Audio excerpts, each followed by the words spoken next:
Hello and welcome to this Carver webinar on using LinkedIn to help your job search and further your career. This webinar will cover tailoring your LinkedIn profile to make it easier for recruiters and potential employers to find you.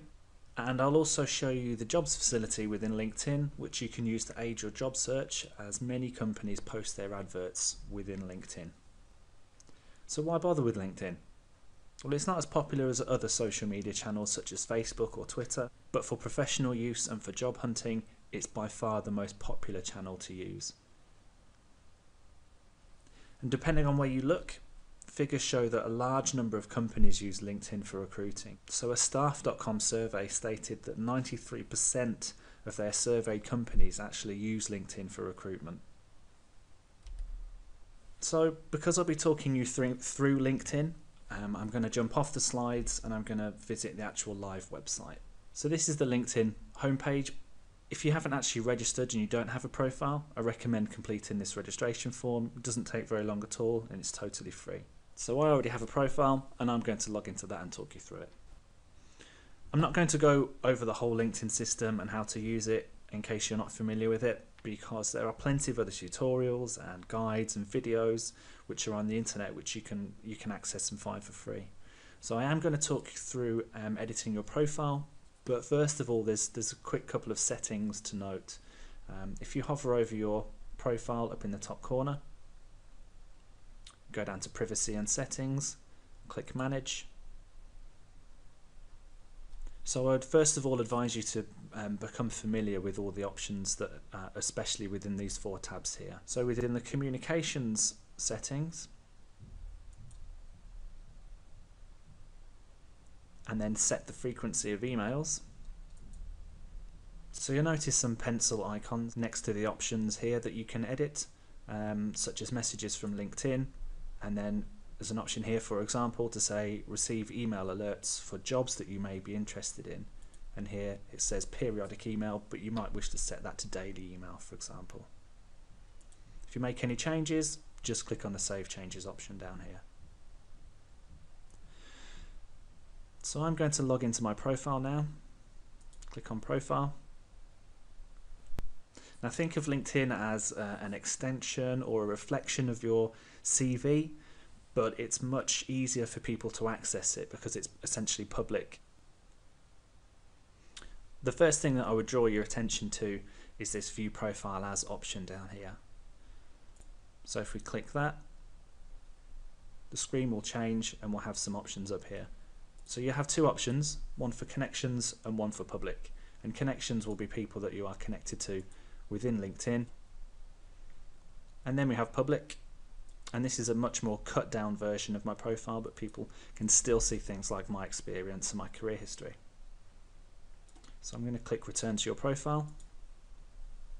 Okay, so now I'm back on my profile, and from here I can edit and make any changes that I wish. So there's one thing that I'd just like to draw your attention to. If you scroll down and look on the right hand side, and it's worth bearing in mind that LinkedIn does change the system and it does get updated from time to time, but in this current version you should be able to see this notify your network option. So if you're about to make a lot of changes, changing your photo, changing your profile, your career history and your summary, it's up to you, but if you wish to be discreet you may wish to change this to no. So the first thing you'll want to do is ensure you have a good quality photo just here, and if I hover over this it gives me the option to change photo. So ensure that this is taken in a professional setting, usually a head and shoulders image and usually kind of facing the camera. Next to your photo is your name, and like many of the options here, this will automatically be populated. You will again see a pencil icon and you can click this at any time to change your details. Underneath your name is something called your professional headline, which is essentially your job title and place of work by default, but you can change this.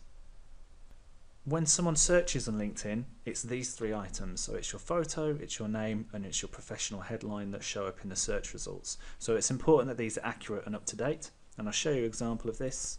So if I search for Chris Arnold, you can see their photo, name, professional headline. If you're out of work and you're looking for a job, it might be worth thinking about updating your professional headline to reflect this. I would avoid choosing something like out of work or looking for work, perhaps opt for something a bit more positive, such as, for example, audit manager looking for next stage in his or her career, for example. Underneath your professional headline is a selection of other information that is automatically pulled from other areas of your profile, such as your career history and education. So underneath this information, and somewhat easy to miss, is the contact info button. And I would suggest putting as much information in here as you're comfortable with, and certainly at least an active email address that you regularly check. The more you fill in here, the easier it is for people to contact you, as well as find their way to other relevant social media profiles or blogs or websites if they support your job search. So underneath this information, the first area to note is the summary. So this is a quick introduction to you and your profile, and it allows you to add some personality to your information here. So add a summary of your skills, your professional background, and write around the ideal role that you're looking for. So try and keep it concise, use bullet points and headings to break up the text and make it easy to scan. It's also worth thinking about the types of jobs that you'll be applying for, and try and write around this, as well as the types of people such as potential employers and recruiters, and think about the words that they might be using to search for. So let's say they're searching for audit manager or senior tax partner. So you want to make sure that that's written into your summary. And don't try and cram it in there as much as you can, just make sure that you've included it in there. The next area underneath this is your experience. And this is your professional history and your places of employment. So this can add credibility to your profile, and I would treat this as you would your career history on your CV. And then underneath experience, you have something called endorsements. So these are skills that you add into your profile and then which other people endorse you for. And over time, it builds up a nice picture of your background. And again, this also helps you show up in the research results. Okay, and finally, and this is probably going to be more relevant to people that have newer accounts, or they're new to LinkedIn, or they haven't used their account much, but you'll want to connect with other people. It's generally accepted that the amount you want to aim for is between 50 to 100 people to begin with, and then you want to build on things from there. Make sure you only connect with relevant, meaningful and real profiles, such as people you've worked with in the past or friends and associates. And it doesn't hurt to connect with recruiters too, especially if they attempt to connect with you first, because they might be trying to connect with you for a reason or send you a message, for example.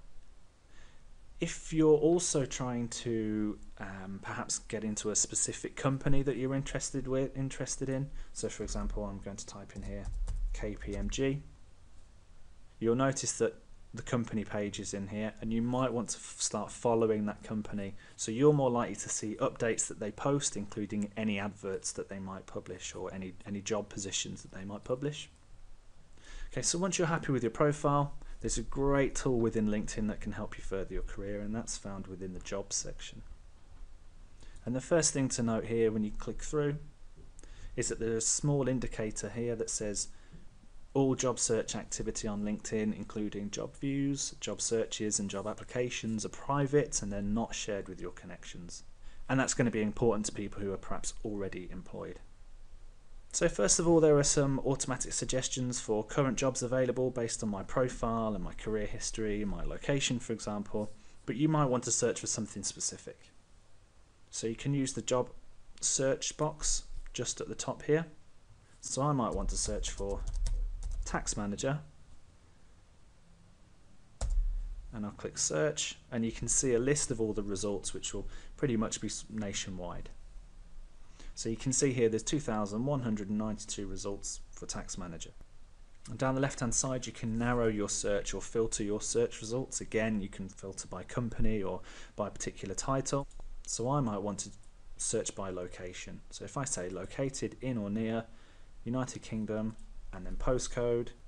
So if I put the Carber postcode in Rugby, and then if I say within 25 miles, for example, click on search, And now you can see the results are now down to 22. And you can see there are a bit more of a wider range of job roles in here. So I might change my keyword just to tax, for example. And now there's 299 roles within tax. So it's slightly adjusted the actual search results. And from here, you can actually view details of the roles and apply for them directly through LinkedIn. So finally, I'd just like to cover using LinkedIn to do some research. So imagine you've secured yourself an interview, and of course you want to do as much background research and preparation into the company as possible. And more about this in our interview techniques video and guides. But LinkedIn's a great place for you to be able to go and do some research and find out about the company. So if I just show you the company page for Kaba, for example, here you can actually go in, start doing some research, start looking at some of the information that's been posted on their profile, start having a look at that. And the activity of looking at people's profiles can be visible by the person who owns that profile, unless you change that in your settings. But don't panic, it reflects quite well on you, and it shows you that you're proactive and you're doing some research. So I'm just going to recap what we've been through. And so to begin with, you want to ensure your profile's in good condition and it's up to date, and by ensuring you have a relevant professional photo, you've tailored your professional headline, ideally for the job that you want.